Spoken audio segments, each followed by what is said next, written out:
Hello and welcome back to Dave Trippin. And before, just recently, I'd done a video where I was talking about fitness in Japan, and I'd also kind of treated people to a ride through the countryside on the way to my gym. And that gave rise to another email that was just asking a few more questions about fitness in Japan, and it's a topic quite passionate about personally, so I thought I'd answer those questions. We'll just jump right into the email then. So it says, what's the supplement situation like? Is it easy to buy whey, or is it better to buy online? What kind of meals do you eat in Japan to build muscle? So supplements, before I came to Japan, I never really used that many supplements. I just kind of generally tried to have like a balanced diet. But since coming to Japan, I have like upped that because I've looked more and more and more at things like creatine.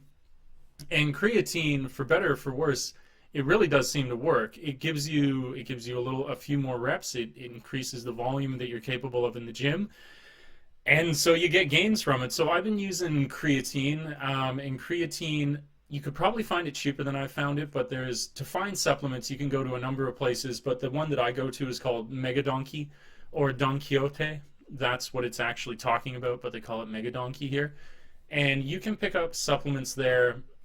You can get it's like the BCAAs. You can also get creatine there. It's a little fancier name brand, and so you're going to spend in Canadian dollars, it'd be about $53 for a thing of creatine. Probably about, 5,300 yen. That's what I'm converting from.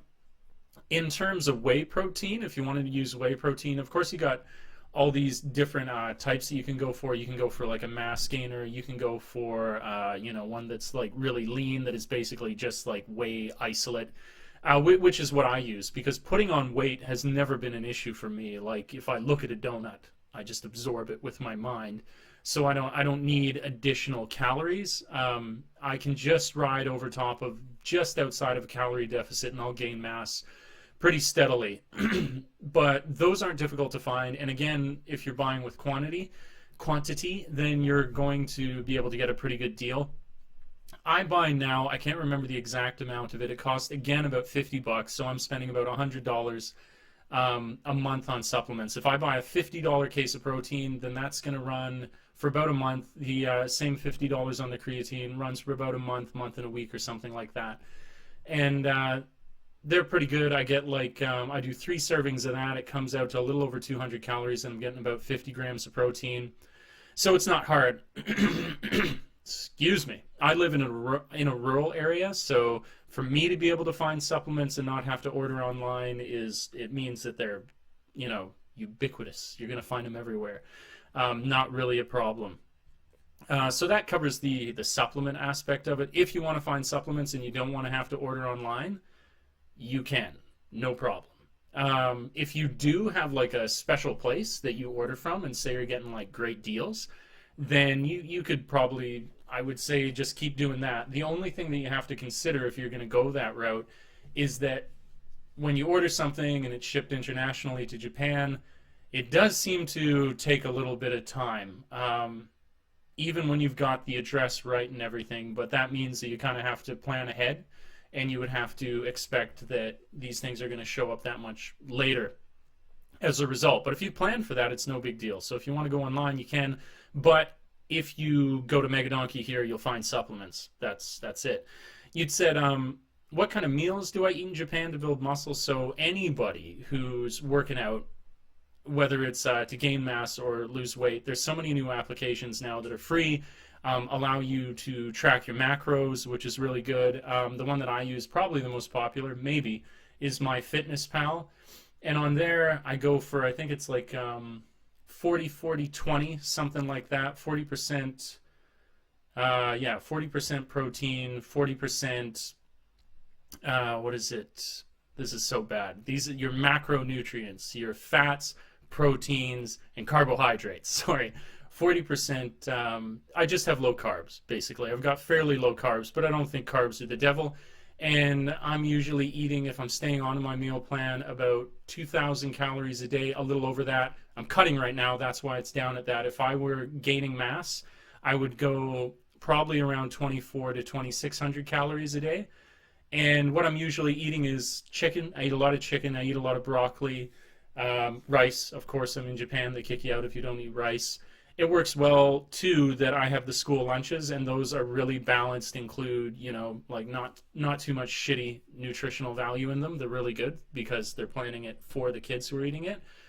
Um, so yeah, a lot of chicken, a lot of broccoli. I guess you would call them what they would be known popularly on YouTube as bro foods. But it is. I mean, they're just good, healthy foods. You have to be a moron to not realize that eating clean, healthy foods, whether you're getting optimal gains from it, your general health and energy level is going to be better to eat things like that. So that's generally what I'm eating. It's not too creative, but that's just who I am. I think you could still get all your macronutrients and eat a little more creatively than I do. But I like cooking, but again, it's kind of a special occasion that I would do it, and to have any sort of consistency, which the gym is all about, I can't be bothered to be constantly creating new things in the kitchen. I just want to plan ahead, be able to make it easily, which all those things I can. I mean, I eat the broccoli raw. I have cherry tomatoes for, other trace minerals and good vitamins and stuff, and I eat those raw too. The chicken, I just, toss it in with some olive oil, healthy fats.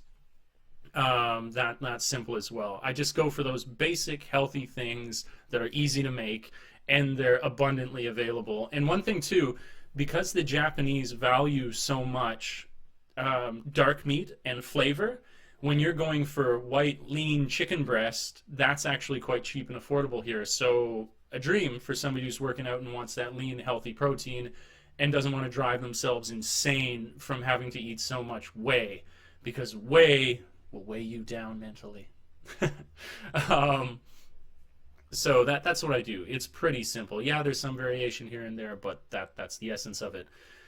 So that's what I'm eating.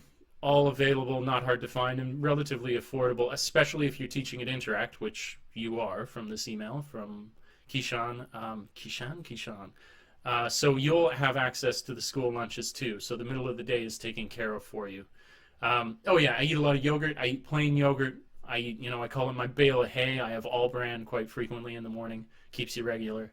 That's important too. Lots of water. I rarely drink, high fructose corn syrup. I try and stay away from the foods that are so obviously, it's like, did you really need a movie like what was it? It was Super Size Me. Did people need a movie to know that eating large amounts of McDonald's was bad for them? I always found that kind of funny.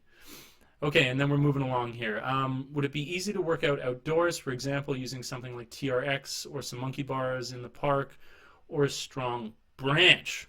There's lots you can do with a strong branch. On a similar note, would a pull-up bar fit in a Leo Palace? Yeah, between one of the door frames. But to answer your question about where to work out, that I think you have to sort of answer yourself based on what is it that are your goals. I mean, if you want to do bodybuilding, you can do body weight exercises, and people have a lot of success with that. I don't want to totally knock it, but I think you'd be fooling yourself to not say that being able to get into a gym, to have a squat bar, to be able to do deadlifts, those are the optimal way to build mass. I mean, there's no way around it, although body weight can be really, really good, especially because body weight, a lot of people do kind of circuit training, which is good for also getting your body fat percentage down, which, I mean, I'll admit to that. My goal is to become, aesthetic. My goal is to be aesthetic, not to be particularly strong. I mean, I could be strong. That's great too. But what is it Chris Jones says? To be hoe ready is ultimately the goal. I want to be aesthetic. I don't need to be some huge muscle-bound person. So in terms of where you work out, decide that for yourself and the sort of physique that you're going for. Do you want to be some huge, jacked gym rat? Do you want to be a leaner aesthetic? What is it that you want? And so you can kind of tune it up to exactly that. It's not hard to find a gym here if you look. I made the mistake of just not asking around enough, and initially I ended up spending a year at a gym that just didn't have large enough weights, didn't have a squat rack, and so I kind of spun my wheels in terms of what I wanted to accomplish. Now I go to an arena that's awesome. It's got everything I need. So decide there what it is that you would like to achieve. Right. So I talk supplements. I talk the sort of place that you could work out. There's lots of tracks and fields if you wanted to do sprinting and stuff. Yeah, working outdoors would be easy. Okay, there it is. There's like some answers to a couple of brief questions about working out in Japan. None of this again is cultural or anything, but I figure sure it's good to know where you can grab supplements almost anywhere. Prices probably relatively similar. One thing that I used to do, I'll throw that in. Sometimes I'm about to leave for summer vacation, so I didn't get this larger amount, but you can get a 3 kilogram whey thing from Mega Donkey for like $72, and that will definitely last me a long time, provided I'm only using it as a supplement, as opposed to, excuse me, like an entire meal replacement, which I don't think that's good. Another no-brainer is, yeah, it's not bad to get protein from these different protein sources like whey, these supplement sources, but getting something from meats or from, high protein vegetables or legumes are a superior nutritional source. You should supplement with whey protein. I would definitely not suggest to be constantly doing a meal replacement with it. Okay, so there's a kind of an offbeat video for you for living in Japan, weight training, stuff like that. Anybody else who wants to ask me some questions about weight training, fitness, or otherwise, please do write down in the comments below or get a hold of me through my email, which I always provide down below as well. Or if you just have any general questions about living or teaching in Japan, that's what this channel is here for. Dean and I are going to be getting up some more videos, maybe even to head over to Mega Donkey. I've mentioned this in the shopping tour video. And I can show like all the supplements and like the workout section that they have there, so I could show that off as well. Okay, that's all for now. I'd like to say thanks for tripping with Dave. Like, subscribe, share. You know you want to. Ciao for now. Peace.